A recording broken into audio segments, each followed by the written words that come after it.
پھر اچانک میرے ذہن میں بچپن سے سنی ہوئی وہ تمام ڈراؤنی کہانیاں در آئیں جن میں آسیب مختلف روپ اختیار کر کے مسافروں کو تنگ کرتے ہیں۔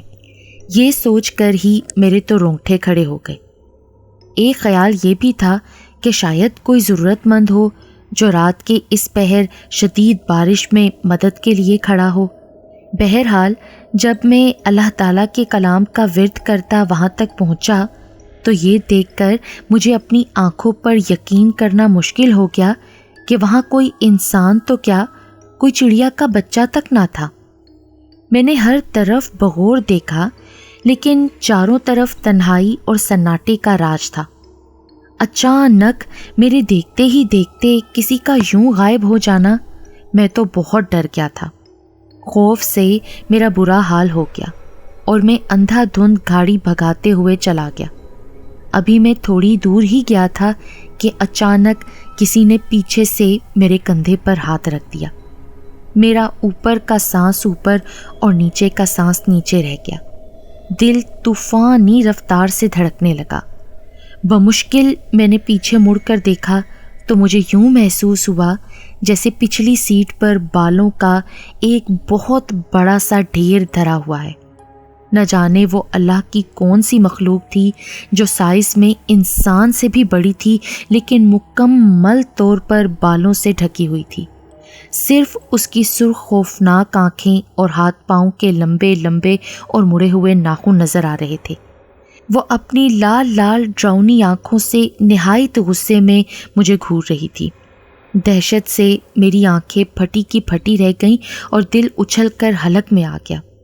سانس سینے میں اٹکنے لگا اور ہاتھ پاؤں سنسنانے لگے۔ مجھ سے تو حرکت کرنا محال تھا۔ بڑی مشکل سے میں نے اپنے حواس جمع کیے اور زیر لب قرآنی آیات کا ورد کرتے ہوئے گاڑی کو طوفانی رفتار سے بھگا دیا۔ تھوڑی دیر بعد مجھے محسوس ہوا کہ پچھلی سیٹ خالی ہو گئی ہے۔ میں نے شیشے سے پچھلی سیٹ پر دیکھا تو وہ آسیب وہاں سے جا چکا تھا۔ ابھی میں پوری طرح سکون کا سانس بھی نہ لینے پایا تھا کہ مجھے یوں لگا جیسے گاڑی دھیرے دھیرے نہایت وزنی ہوتی جا رہی ہے اور اسے چلانا ناممکن ہوتا جا رہا ہے۔ جس گاڑی کو میں جہاز کی طرح اڑا رہا تھا اب گدھا گاڑی کی طرح گھسیٹنے سے بھی انکاری تھی۔ ابھی میں اسی ششو پنج میں مبتلا تھا کہ پیچھے سے ایک خوفناک قہقہ سنائی دیا۔ ایسی دہشت زدہ کر دینے والی آواز میں نے پوری زندگی میں پہلے کبھی نہیں سنی تھی۔ مڑ کر دیکھا تو وہی غیر انسانی مخلوق دوبارہ سیٹ پر براجمان ہو کر کہہ لگاتی نظر آئی۔ اس کی ٹانگیں اتنی لمبی ہو چکی تھیں کہ اس نے گاڑی کی کھڑکی سے باہر لٹکا رکھی تھیں اور پاؤں سڑک پر گھسیٹ رہے تھے۔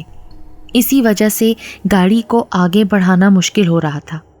یہ دیکھ کر میری ریڑھ کی ہڈی میں خوف کی لہر دوڑ گئی اور میں نے چیخنے کے سے انداز میں بآواز بلند قرآنی آیات اور آیت الکرسی پڑھنا شروع کر دی۔ تھوڑی دیر بعد گاڑی پھر ہلکی ہو کر تیزی سے رواں دواں ہو گئی۔ اس کے بعد گاہے بگاہے یہ تماشا چلتا رہا۔ کبھی وہ بلا پیچھے اور کبھی آگے میرے ساتھ والی سیٹ پر نظر آتی، کبھی کہہ لگانا شروع کر دیتی اور کبھی نہایت غصے سے مجھے گھورتی رہتی۔ وہ مجھے ڈرا رہی تھی۔ میں نے دعاؤں کا ورد جاری رکھا اور تیزی سے گاڑی بھگاتا رہا۔ گھنٹہ بھر میں شہر کے آثار نظر آنے لگے تو وہ مخلوق یکا یک غائب ہو گئی۔ میں نے اللہ تعالیٰ کا شکر ادا کیا کہ بغیر کوئی نقصان پہنچائے اس نے میرا پیچھا چھوڑ دیا۔ میں نے بھی اپنے حواسوں کو قابو میں رکھنے کی بہت کوشش کی تھی، ورنہ اس طوفانی بارش میں اگر میں اپنے حواس کھو بیٹھتا تو میرا ایکسیڈنٹ ہو جاتا۔ ابھی میں ہسپتال سے 15 منٹ کے فاصلے پر تھا کہ پھر مجھے شوق لگا۔ رات کی تاریکی اور موسلادھار بارش میں خالو ایک اسٹریٹ لیمپ کے نیچے کھڑے نظر آئے۔ میں نے بریک پر پاؤں دبایا تو گاڑی سڑک پر دور تک گھسیٹتی چلی گئی۔ خالو تیز تیز چلتے ہوئے آئے اور فرنٹ سیٹ کا دروازہ کھول کر میرے ساتھ بیٹھ گئے۔ اتنی تیز بارش میں کھڑے ہونے کے باوجود خالو کا لباس بالکل خشک تھا۔ میں نے نہایت حیرت سے ان سے پوچھا کہ وہ یہاں کیا کر رہے ہیں۔ انہیں تو ہسپتال میں باقی سب کے ساتھ ہونا چاہیے تھا۔ تو خالو مجھے دھیرے سے کہنے لگے، بس بیٹا یوں ہی کھڑا تھا، تمہارا انتظار کر رہا تھا۔ وہ بالکل گم سم اور کھوئے کھوئے سے تھے، باتوں کے انتہائی شوقین اور بات بات پر زور سے کہکے لگانے والے خالو بالکل خاموش تھے، سوچ سوچ کر بمشکل چند الفاظ ادا کر رہے تھے۔ جب میں ان سے سب کی خیریت پوچھنے لگا تو وہ دوبارہ کہنے لگے، ہاں بیٹا سب بالکل ٹھیک ہے، تم فکر نہ کرو، بس تم سے ملے بغیر جانے کا دل نہیں چاہ رہا تھا تو میں یہاں چلا آیا۔ میں حیرت سے سوچنے لگا کہ خالو اس وقت کہاں جا رہے ہیں، لیکن ان کی حالت دیکھ کر میں نے مزید پوچھنا مناسب نہ سمجھا۔ مجھے لگا کہ ایکسیڈنٹ نے خالو کے حواس کو متاثر کر رکھا ہے۔ میں خود بھی ہسپتال پہنچنے کی جلدی میں تھا، لہٰذا خاموشی سے ڈرائیو کرنے لگا۔ جب پارکنگ میں پہنچ کر میں اترنے لگا تو یہ دیکھ کر میری سٹی گم ہو گئی کہ میرے برابر والی فرنٹ سیٹ خالی تھی۔ میں تیزی سے ہسپتال میں داخل ہوا تو سامنے ہی میرے والد نہایت دل گرفتہ حالت میں کھڑے نظر آئے۔ میں ابو کو خالو کے بارے میں بتانا چاہتا تھا، لیکن وہ خاموشی سے تیز تیز چلتے ہوئے مجھے اندر لے گئے۔ کمرے کا منظر دیکھ کر مجھ پر سکتہ طاری ہو گیا۔